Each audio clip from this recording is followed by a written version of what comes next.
말세의 징조와 올바른 신앙생활입니다. 이 말세에 대해서 성경은 여러 가지 징조에 대해서 많이 말씀하고 있어요. 그래서 우리가 이런 징조들을 보면서 지금이 마지막 때구나, 지금 우리가 어떻게 살아야 되는구나는 그런 답을 우리가 얻게 됩니다. 오늘 예수님의 제자들이 예수님 앞에 그 성전을 보여주면서 감람산에 이제 성전을 보여주면서 성전의 그 아름다움을 자랑합니다. 예수님 보세요. 이 성전이요 얼마나 웅장하고요, 이 성전이 얼마나 아름답고요. 그런데 이때 이 성전이 한마디로 46년 동안 지었고요, 이 성전은요 금으로, 기둥이 다 금으로 만들어요. 금으로. 얼마나 화려한지 몰라요. 그러니까 여기에 대한 어떤 자부심, 사람들은 어떤 이 건물을 가지고 막 자부심을 가집니다. 막 성전이 이게 얼마나 의리하고 얼마나 이게 웅장하고, 이때 당시 성전은 그랬어요. 얼마나 웅장하고 얼마나 대단하고. 그러니까는 이 제자들도 뭔가 자부심을 가지고 예수님 보세요. 이 성전이 얼마나 웅장하고 얼마나 이게 대단하고 얼마나 이게 굉장합니까? 근데 예수님은 그랬거든요. 이 성전 무너뜨리리라.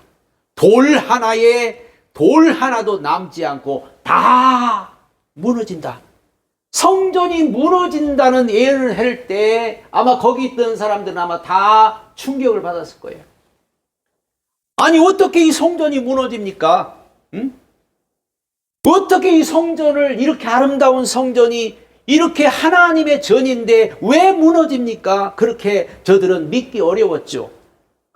요한복음의 2장에도 보면 예수님이 성전에 가가지고 노건을 만들어, 채찍을 만들어 다 성전에서 장사는 쫓아내면서 이 성전을 헐어버리라, 내가 3일 만에 짓겠다, 이런 예언을 하셨거든요. 자, 이 성전이 무너진다는 그런 말을 할 때 저들은, 제자들도 그렇고 거기 있던 사람들이 아마 어쩌면 다 충격받았을 거예요. 아니 어떻게 이 성전이 무너진다는 거예요. 그런데 결국은 70년 후에 디도 장군에 의해서 이 성전이 다 결국은 무너집니다. 자, 이때 아까 이 성전에 금으로 이렇게 하다 보니까 병사들이 금을 캐가기 위해서 벽돌 한 장 다 뜯어내면서 금을 다 긁어갔어요. 그리고 예수님의 예언대로 돌 하나도 남지 않고 다 밑에까지 다 무너진 거죠. 금을 캐가기 위해서 금으로 다 이렇게 했기 때문에, 금칠을 했기 때문에. 그러니까 예수님이 말씀하신 그 예언대로 성전이 다 무너졌습니다. 그런데 성전의 멸망이 복음의 결국은 시작이 된 거예요. 만약에 이 성전이 그대로 있었으면은 복음은 전파되지도 않고 복음은 멈춰져 있을 겁니다. 왜? 이 성전에만 가야 예배를 드리고, 이 성전에만 가야 제사를 드리고, 다른 데서는 거는 무효요. 이 성전에만 와야 돼. 그러니까 먼 나라에 있던 사람들도 예배 드리려면 다 이곳으로 와야 돼. 그래, 이 성전이 멸망을 하면서 이제는 이 복음이 전 세계로 다 퍼지기 시작하는 계기가 되는 게 바로 성전 멸망이, 한마디로 끝이 곧 시작이 된다는 거죠. 성전이 멸망해버리면은 이제 우리는 예배 드릴 곳도 없고, 성전이 멸망하면 이제 우리는 어떻게 하냐 했는데, 성전이 멸망됨으로 인해서 전 세계에 이제 복음이 전파되게 되는 시기가 된 거죠. 그런데 우리 한국교회의 지금 성전 건축을 우리가 보면은, 한국교회는 언제부턴가 예배당이었거든요. 옛날에는 예배당이라고 그랬어요. 예배당이 성전으로 바뀌어버린 거죠. 성전이라는 말은 언제부턴가 성전 건축이라는 그런 단어로 성전 건축을 갖다가 한국교회는 최고로 쳤습니다. 그래서 부흥사들마다 성전을 건축해야 복을 받는다, 성전 건축하기 위해서 부흥회를 하고 성전 건축하기 위해서 건축원금을 하고 성전 건축을 해서 얼마나 애를 쓰고 얼마나 여기에 관심을 기울였는지 몰라요. 목사님들도 성전을 건축해야 성공한 것 같고 교회를 크게 지어야 뭔가 성공한 것 같고 이렇게 다 사람들의 생각들이다. 그리고 성도들도 성전이 뭔가 커야만이 거기에 뭐가 있는 것 같아서 다 그리로 몰려가고 조그만 교회들은 성도들이 없어요. 다 큰 교회로 몰려가고 아름다운 교회로 다 몰려가는 거예요. 이거는 뭔가 지금 잘못돼 가고 이 예배당이 성전 건축이 되면서 이게 마지막 때 지금 우상으로 떠오르고 있습니다. 우상으로.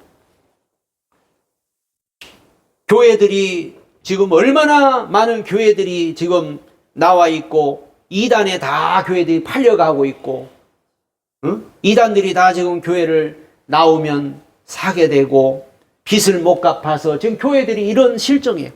그런데도 한국 교회는 지금도 성전 건축이 이것이 마치 하나님의 뜻인 줄로 생각하고 있는데 예수님은 성전 무너뜨려버라고 했어요.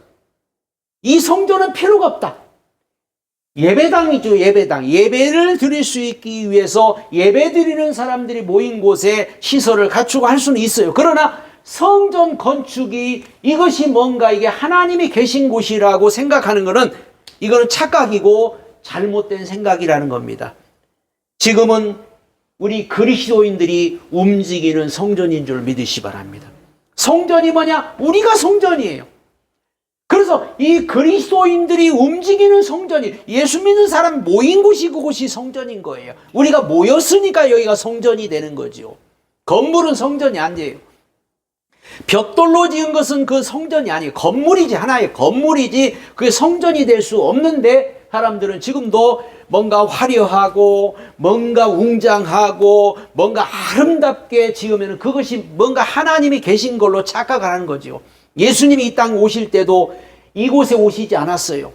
저 베들레헴 마구간에 말 구유에 예수님이 이 땅에 오신 거죠. 화려한 성전에 오시지 않았어요. 그러니까 화려하다고 거기 예수님이 계신다고 생각하면 안 돼요. 예수님 오늘도 우리와 함께 계신 줄로 믿습니다. 율법시대 성전은 이제 율법시대 성전은 폐기가 됐어요. 이거는 하나님께서 이제는 하나님의 영의 시대에 하나님 영, 하나님은 영이십니다.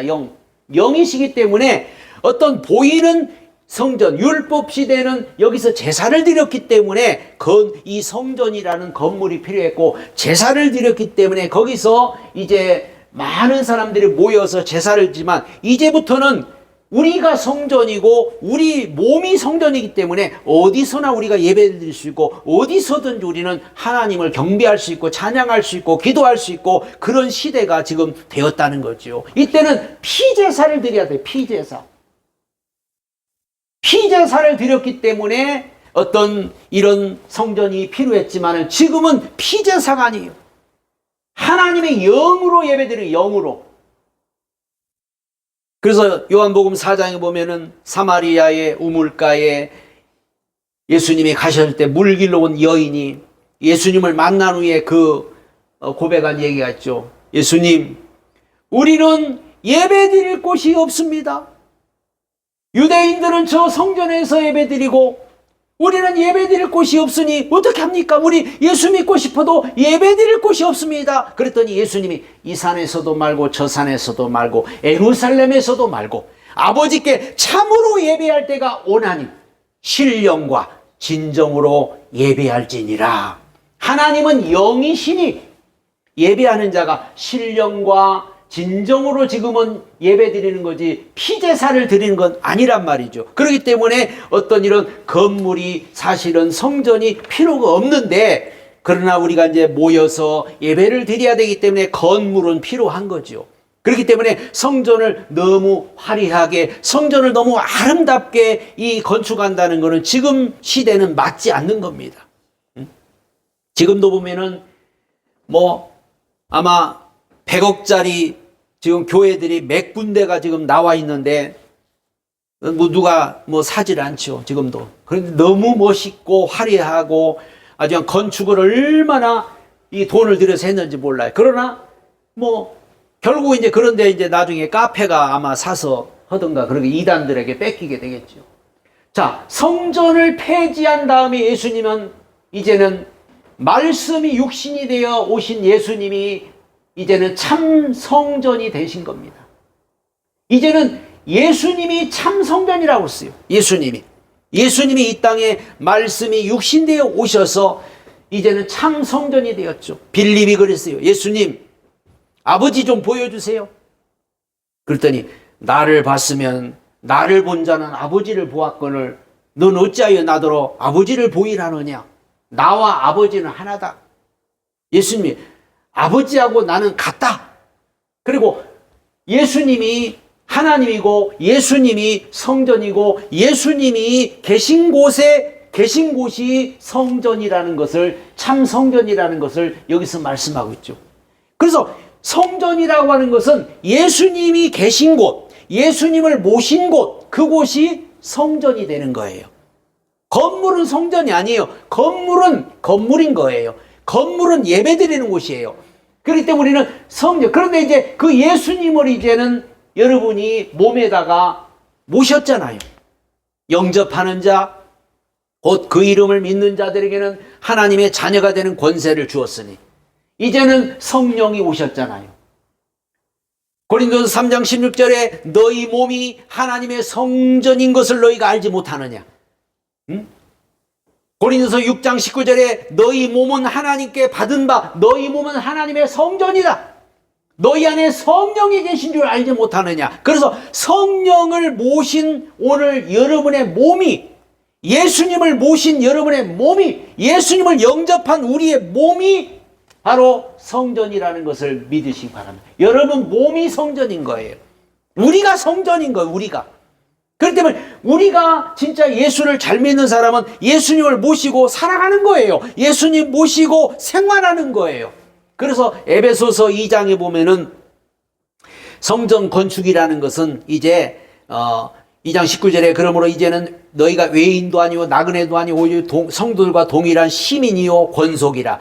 너희 사도들의 선지자 터 위에 세우심을 입은 자라 하면서 우리 믿는 사람들이 하나하나 세워져 가는 것을, 하나하나 이렇게 지체가 되어져 가는 것을 바로 참 성전이다 그랬어요. 참 성전은 한마디로 믿는 자들이 세워져 가는 거예요.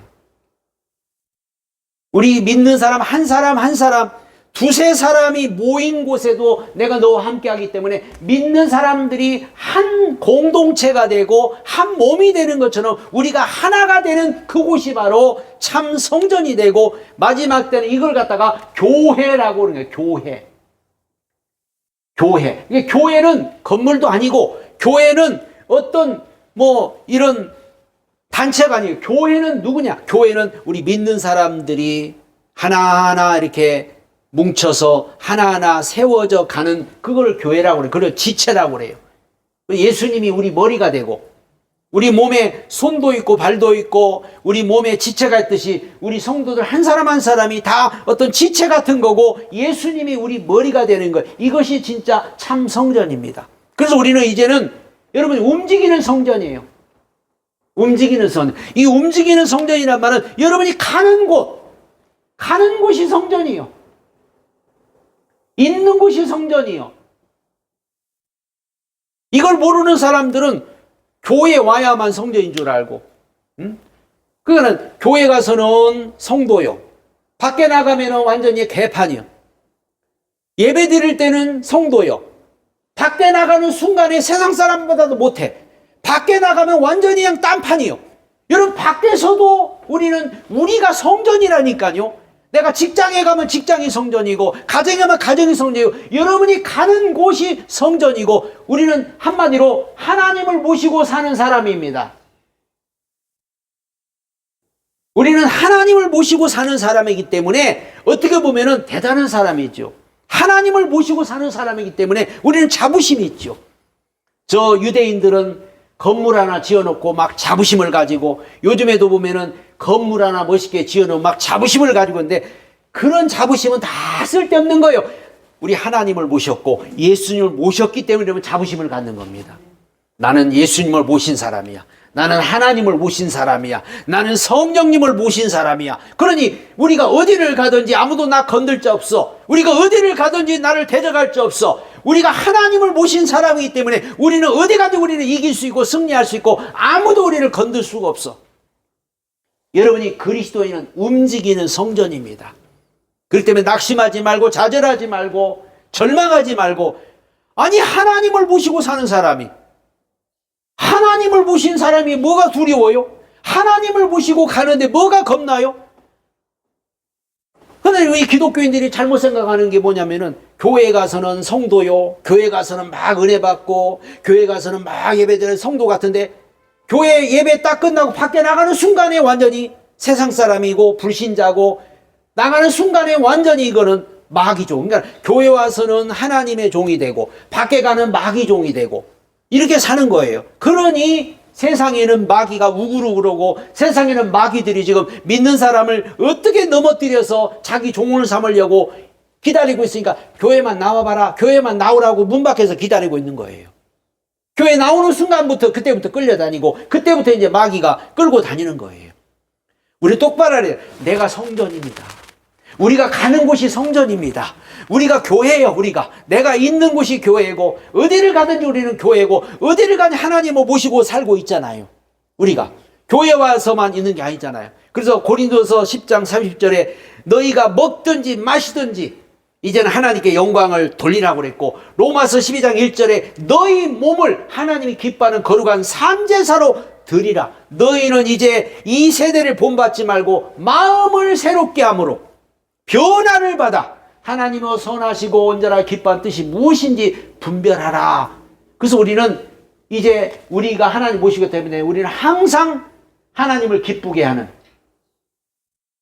이게 바로 성전인 줄로 믿고 이게 바로 교회인 줄로 믿으시 바랍니다.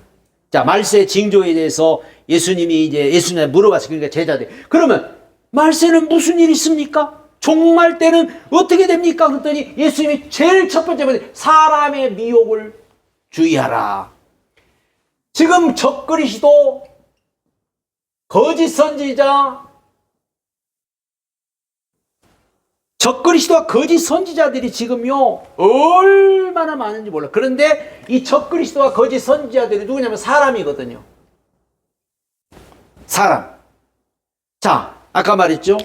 교회 가서는 성도요, 교회 가서는 신자인데 밖에 나가는 순간에 마귀 종이 돼버려. 마귀가 사람을 통해서 미혹을 하는 거예요. 마귀가 사람을 붙잡고 거짓된 교리를 심고 거짓된 말을 심고 사기를 치고 해서 성도들을 갖다가 자꾸 미혹해서 자꾸 하나님에서 떠나게 만들고 믿음에서 떠나게 만들고 자꾸만 끌고 가는 거예요. 디모데후서 4장에도 말세에 이런 일이 있다고 분명히 그렇게 말씀. 말세에는 이런 일이 있다. 많은 사람들이 서로 사랑이 식어지고 미워하고 시기하고 서로 죽이고 살리고 이런 일들이 지금 벌어집니다. 그래서 우리는 가장 마지막 때 조심해야 할 게 뭐냐면 사람을 조심해야 돼요. 사람이 뭐 나쁜 사람 좋은 사람 이런 게 아니고, 우리는 사람을 가지고 저 사람은 나쁜 사람, 저 사람은 좋은 사람, 이렇게 생각하면 안 돼요. 저 사람을 누가 인도하고 있느냐 이걸 봐야 돼요. 저 사람을 누가 인도하고 있느냐. 아, 성령 인도하는 사람? 그 사람은 하나님의 사람. 저 사람은 그냥 마귀가 인도하고 있구나. 그게 미혹의 영들이에요. 미혹은 사람에게 마귀가 인도하는 사람을, 마귀가 그 사람의 생각을 지배하고 마귀가 그 사람의 마음을 지배해서 그 사람을 통해서 거짓된 걸 퍼뜨리고 그 사람 이단 사역을 퍼뜨리고 해서 이렇게 끌고 가는 게 바로 마귀들입니다. 그래서 우리 한국에는 이단이 제일 많잖아요. 사이비가 제일 많아요. 한국에는. 왜? 다 이게 미혹되니까. 이게 왜 이런 일이 벌어집니까? 성전을 갖다가 이걸 갖다 잘못 생각하고 건물이 교회인 줄 알고 예배당을 갖다가 이게 여기에 모든 목적을 두고 그러다 보니까는 결국은 많은 사람들이 다 이 신앙이 잘못되고, 마귀는 사람들의 그 불안한 심리를 이용해서 오늘도 거짓 선지자와 적그리스도가 많이 일어나서 할 수만 있으면은 믿는 사람들을 넘어뜨린다고 그랬어요. 우리는 영적인 잠에서 깨어나고 우리는 영적으로 깨어 있어야 됩니다. 깨어서 분별해야 돼요. 뭘 분별? 사람의 말을 분별해. 말을 분별해야 돼요. 이게 그냥 무조건 다 믿으면 안 돼요. 그 사람 말 들어보니까 저거는 사단의 말이네. 그 사람 말을 들어봤더니 이거는 이건 적그리스도네. 이거는 완전히 사입이네. 이거는 거짓 선지자네. 말을 들어보면은 어느 정도 우리가 알 수 있잖아요. 그러니까 말을 잘 들어봤는데 말을 안 들어. 그러니까 결국은 사람한테 다 미혹당하고 속고 사기당하고 다 지금 이렇게 되는 겁니다. 지금 뭐 전쟁, 기근, 지진, 자연재해는 뭐 지금 계속 일어나고 있잖아요. 막 전 세계적으로 전쟁이 일어난 곳이 있죠. 막 지진이 일어나고 막 기근이 일어나고 막 자연재해, 우리나라도 막 얼마 전에 눈이 그렇게 맞아 막 이런 일들이 막 홍수가 나지 눈이 오지 이런 자연재해 이런 것들이 많이 일어난대요. 오늘 주님은 끝은 아니다. 이런 일이 일어나되 끝은 안. 그러면 이게 뭐냐? 경고입니다. 경고성. 하나님은 이런 일들을 주시는 이유가 뭐냐? 경고요. 깨달으라. 깨달으라. 종말이 오고 있다. 깨달으라. 사람들은 그냥 이런 것들을 그냥 무슨 기후가 어땠고, 물론 기후가 어때서 그렇고 이런 사람들이 잘못해서 그렇고 이렇게 생각할 수 있어요. 그런데 하나님은 이걸 통해서 인간에게 경고 주는 거예요. 때가 가까웠다. 종말이 가까웠다. 그러니까 너희 정신 차려라. 특히 우리가 보면은 우상을 많이 섬기는 나라일수록 경고가 더 많아요. 우상이 많은 곳에 하나님은 경고를 계속 주죠. 이게 깨달으라, 깨달으라, 깨달으라. 일본 같은 데는 지진이 많이 일어나잖아요. 미국 같은 데는 허리케인이 많이 불잖아요. 토네이도가 불잖아요. 그러다 어떻게 보면 우상들이 많아요, 지금 우상들이. 그러니까 우상들이 많은 곳일수록 하나님은 이런 전쟁, 기근, 지진을 통해서 자연재해를 통해서 계속 사인을 주는 거예요. 사인. 깨달으라, 깨달으라. 경고, 경고. 근데 못 깨달아, 이게. 근데 여기 보니까 재난의 시작이다 그랬잖아요. 재난의 시작. 시작이 벌써 된 거예요. 마지막 때가 지금 벌써 되어가고 있는 거예요. 그리고 이제 성도들의 대박해가 일어나는데 뭐냐면 사랑이 다 식어져 버린다고 했어요. 사랑이 이제는 없어져요. 사랑이 다 식어지니까는 믿는 사람끼리도 이제는 서로 죽이고 아주 그냥 어떤 이익을 가지고 서로 죽이고 살리고 오늘날은 교회들이 막 싸움이 일어나잖아요. 예배당에서 싸우고 교인들끼리 싸우고 교회에서 막 2패, 3패 갈라지고 마지막 때는 사랑이 다 식어져 버리니까 서로 미워하고 시험에 빠지고 서로 넘겨주고 이런 일들이 막 분열이 일어나고 한 이유가 뭐냐면 불법이 성해지고 마지막 이런 것들이 대박해가 됩니다. 지금도 한 교회에 2군데서 예배드리고 3군데서 예배드리고 서로 나눠지고 무슨 파, 장로파, 목사파, 뭔파 나눠지고 이런 일들이 지금 한국교회에 지금 계속 일어나고 있는데 이게 바로 성도의 대박해라고 그랬어요. 불법이 성함으로 많은 사람이 사랑이 다 식어져 버려요. 사랑이. 예전에는 그래도 서로 사랑이 있어서 서로 이해하고 서로 사랑하고 섬기고 오는 게 있었지만 요즘에는 자기한테 조그만 불이익이 생기면 목숨 걸고 달려드는 거예요. 자기한테 조그만 손해가 오면 달려드는 거예요. 좀 손해볼 줄도 알고 저놈 시해하고 이해하고 이런 게 없어. 아예 사랑이 다 메말라 버렸어요. 이게. 그래서 디모데후서 3장 너희는 말세에 고통하는 때가 아니라 고통하는 때. 사람들이 자기를 사랑하고 돈을 사랑하고 자랑하고 교만하고 비방하고 부모를 거역하고 감사치도 않고 거룩하지도 않고 무정하고 원통함을 풀지도 않고 모함하고 절제하고 싸나우며 선한 것을 좋아하지 아니하며 경건의 모양은 있으나 경건의 능력은 부인한다. 그러나 이런 일이 있으나 끝까지 견디는 자, 말세의 고난을 견디는 자. 그래서 우리는 이 마지막 때 이런 일들이 분명히 말세 징조가 있기 때문에 이런 때 우리는 끝까지 잘 여러분이 신앙을 잘 지키는 인내가 필요하고 여러분이 끝까지 승리하는 자가 돼야 됩니다. 왜? 하나님이 우리를 지켜주니까, 하나님이 우리를 도와주기 때문에 끝까지.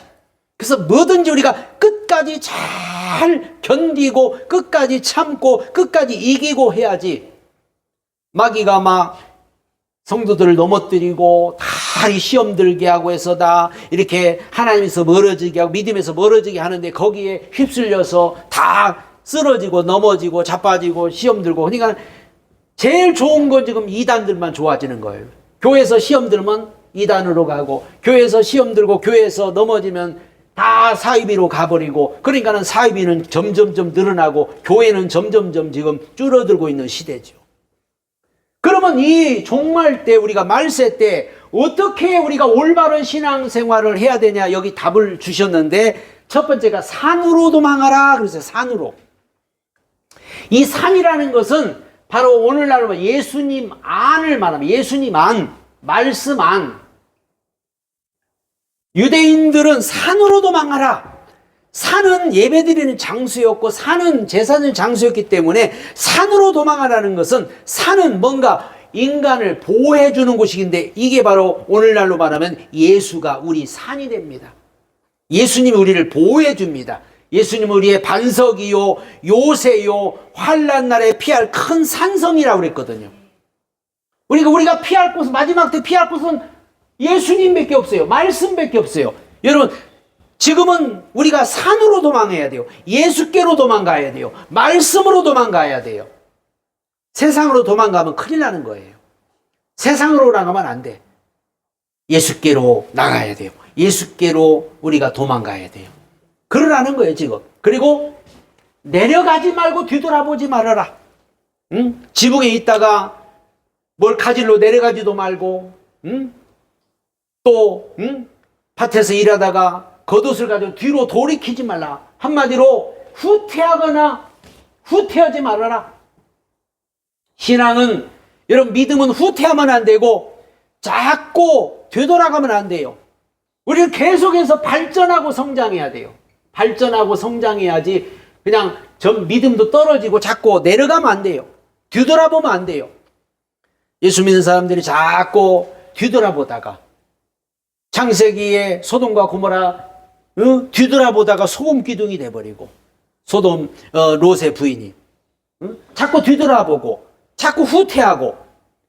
그래도 신앙은 어제보다 한 걸음이라도 더 우리가 나가야 되고, 조금이라도 뭔가 발전돼야 되고, 조금이라도 뭔가 성장돼야 되고. 그런데 옛날에는 잘 믿었는데 지금은 완전히 믿음이 추락해버리고, 옛날에는 그렇게 뜨거웠는데 지금은 완전히 다 식어버리고, 옛날에는 뭔가 굉장했는데 지금은 아예 불신자같이 사는, 이게 거꾸로 가는 사람들이 얼마나 많은지 몰라요. 우리는 절대 거꾸로 가면 안 돼요. 뒤돌아봐도 안 돼요. 후퇴도 안 돼요.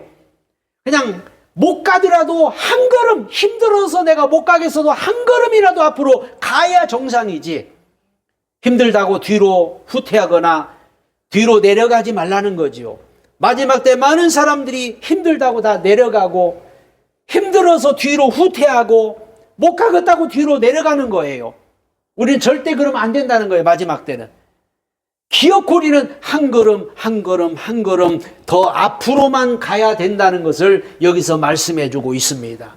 세 번째는 아이 뵌 자와 젖 먹이는 자가 화가 있다고 그렇게 분명히 말하는데, 이거는 실제 상황과도 같은 거죠. 예를 들어서 재난이 온다든지 전쟁이 일어난다든지 할 때 아이 뵌 자와 젖 먹이는 자가 제일 힘들잖아요. 지금도 전쟁이 일어난 곳에 아이 뵌 자와 젖 먹이는 자가 제일 힘들잖아요. 그런데 이건 영적으로 우리가 해석할 때 아이 뵌 자라는 것은 죄를 가지고 있는 사람이고, 젖 먹이는 자는 영적으로 어린아이란 어린아이.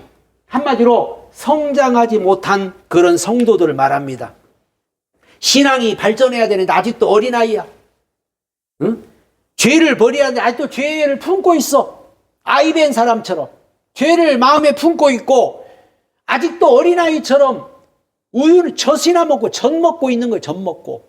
이제는 딱딱한 음식을 먹어야 되는데 젖을 먹고 있는 그런 성도를 말합니다. 응?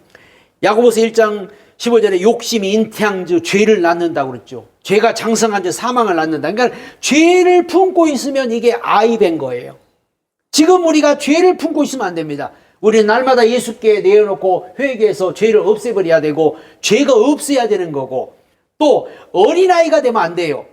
고린도서 3장에 보니까 너희들이 아직도 어린아이 같구나. 내가 너희를 젖으로 먹이고 밥으로 아니하는 이는 너희가 감당치 못하였습니다. 지금도 못하리라. 너희가 아직 육신에 속한 자다. 히브리서 5장 14절에 대저 젖을 먹는 자마다 어린아이니 의의 말씀을 경험치 못한 자요 단단한 식물은 장성한 자의 것이니 저는 지각을 사용함으로 연단을 받아 선악을 분별하는 자들, 단단한 식물을 먹는 자가 되어야 하는데 아직도 어린아이처럼 젖이나 달라고 하는 그런 성도를 말합니다. 아니 지금이 어느 때인데, 마지막 때인데 아직도 어린아이처럼 신앙생활을 하고 아직도 죄악을 품고 있으면 이런 사람 화가 임한다는 거예요. 응? 우리는 죄를 버리고 어린아이를 버리고 이제는 성장하고 발전하는 그런 성도가 되어야 됩니다. 도망하는 일이 겨울에나 안식일에 일어나지 않도록 기도하라고 그랬죠. 응?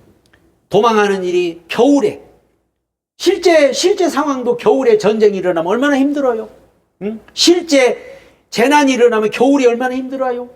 그러니까는 실제도 마찬가지고 겨울이나 안식이라는 것은, 겨울은 보통 이제 모든 것이 일도 멈추고 또 잠자는 그런 식이, 겨울이라는 것, 신앙이 한마디로 멈췄단 말이에요. 신앙이 멈춰버린 거예요. 안 움직여. 뭔가 이제는 신앙이 겨울이요. 잠을 자. 신앙의 깊은 잠을 자고 있는 거예요. 잠을. 깨어나야 되는데 아직도 잠자고 있으면 안 됩니다. 왜? 잠을 자고 있으면요, 하나님 말씀을 못 깨달아요. 우리가 하나님 말씀을 늘 깨달아야 우리가 순종도 하고, 어느 때든지 하나님 말씀을 깨달아야 우리가 도망도 갈 수가 있고 피할 수도 있고, 그런데 깊이 그냥 잠들어 버린 거예요. 잠들어 버리니까 뭐 전쟁이 일어났는지 뭐 재앙이 일어났는지 모르는 거예요. 우리는 그래서 늘 깨어 있어야 돼요. 깨어 있는 사람이 돼야지 잠자는 사람이 되면 안 돼요. 그래서 겨울에나 안식일은 움직이지 못합니다. 이게 이스라엘 백성들은. 그러니까 움직이지 못하는 그런 상황. 그래서 전쟁이, 그 유대인들 전쟁이 날 때 꼭 안식일 날 일어나요. 왜 안 도망가? 안식일 날은. 그러니까 다 죽는 거예요, 막. 응? 움직이면 안 되니까. 이게 한마디로 신앙의 깊은 잠을 잘 때, 예를 들어서 우리가 주님이 언제가 오시는데, 그래도 내가 좀 신앙이 좀 깨어있을 때 오시면 얼마나 좋고, 내가 그래도 좀 믿음이 있을 때 오면 얼마나 좋고, 근데 믿음 다 떨어질 때, 신앙 다 떨어질 때, 영적으로 지금 완전히 무뎌지고 깊은 잠을, 그때 주님이 오신다면 얼마나 이건 진짜 안타깝겠어요. 그거는 말하는, 우리는 늘 깨어 있어야 되고, 언제 주님이 우리에게 말씀하고 언제 우리 주님이 역사할지 모르기 때문에, 그래서 우리 하나님께서는 마지막에 그랬잖아요. 우리를 위해서 이 날들을 감해 주었다. 그러니까 우리 육체가 견디지 못할 그런 일을 주시진 않는다는 거죠. 누구든지 다 이길 수 있다고, 누구든지 견딜 수 있고, 누구든지 참을 수 있고, 누구든지 다 승리할 수 있는 길을 하나님은 예비해 놓으셨기 때문에 마지막 때가 온다고 두려워할 것도 아니고, 종말이 온다고 두려워할 게 아니라 하나님이 피할 길을 다 예비해 놓으셨습니다. 하나님이 우리를 지금도 불꽃 같은 눈동자로 지켜주고 있고, 하나님이 여러분들을 지금도 책임져주고 있기 때문에 우리는 두려워할 것이 아니라 하나님 말씀만 믿고 따라가는 오늘 저와 여러분들이 되시기를 예수님의 이름으로 축복합니다.